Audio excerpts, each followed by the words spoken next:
I'm here because of this spoon, which belonged to my father. He was born in pre-war Poland and lived in a city called Wielun. He spent a carefree, contented early childhood until he was about age 9. At that point, local Polish kids started bullying and attacking him because their priest told them he killed Jesus. As his parents moved him into a segregated school to keep him safe, he realized for the first time that the Poles didn't see him as Polish. The local Poles went on to boycott Jewish stores and riot against Jews in the streets. In 1939, the Germans invaded Poland, and with the full cooperation of the Poles, my father's family lost their jobs, property and possessions and were forced into a squalid ghetto. Aged just 12 years old, my father was forced into slave labour in a glass factory to fuel the German war effort. One unimaginable day in 1942, he came home to discover his parents and youngest brother were gone. All that remained was a scrap of paper which read, "It's too late for us. You're on your own now. Look after yourself and your remaining brother." He later discovered they'd been transported to Treblinka, a Nazi extermination camp. They were never seen again. In 1944, he was transported to Buchenwald, a concentration camp in Germany, where the inmates were methodically worked to death through a combination of starvation, brutality, diseased conditions, and torturous heavy labour.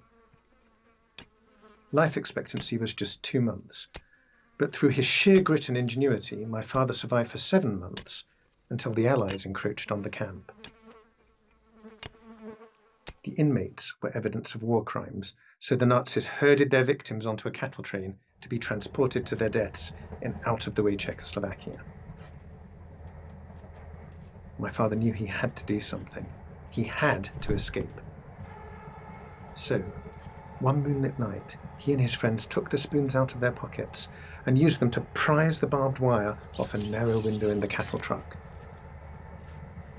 He crept up onto the ledge and then leapt out into the cold night air.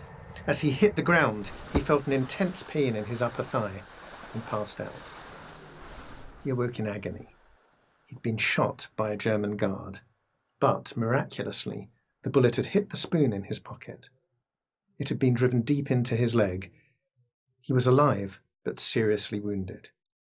He crawled to safety across the adjoining fields until he came across Czech partisans, who rescued him and shielded him from the ensuing manhunt. The war was now over for him. He took a final transport to England, where he settled for the rest of his life. And throughout that life, he struggled with his terrible past. He knew the Germans weren't all evil. They were a cultured, scientifically advanced civilization. They were just like you and me. So how was it that the people researching quantum physics turned their technology on human slaughterhouses? And why did the world just stand by and watch? The survivors sought to renew the tatters of their previous lives through their children. We were called second-generation Holocaust survivors, and as survivors, many of us took on our parents' rage and perplexity. Now, I see it's more important to use the learning from the past to make a difference to the future. You see, discrimination and bigotry start small. They start with joking about differences, progress to name-calling, and then bullying people and differentiating them based on their beliefs, race, gender, or sexual orientation. These are small stepping stones up a pyramid of hate that can culminate in genocide. And we can all play a role in this by taking a stand against any kind of discrimination. Each and every one of us can choose to be passive bystanders, collaborators, or friends.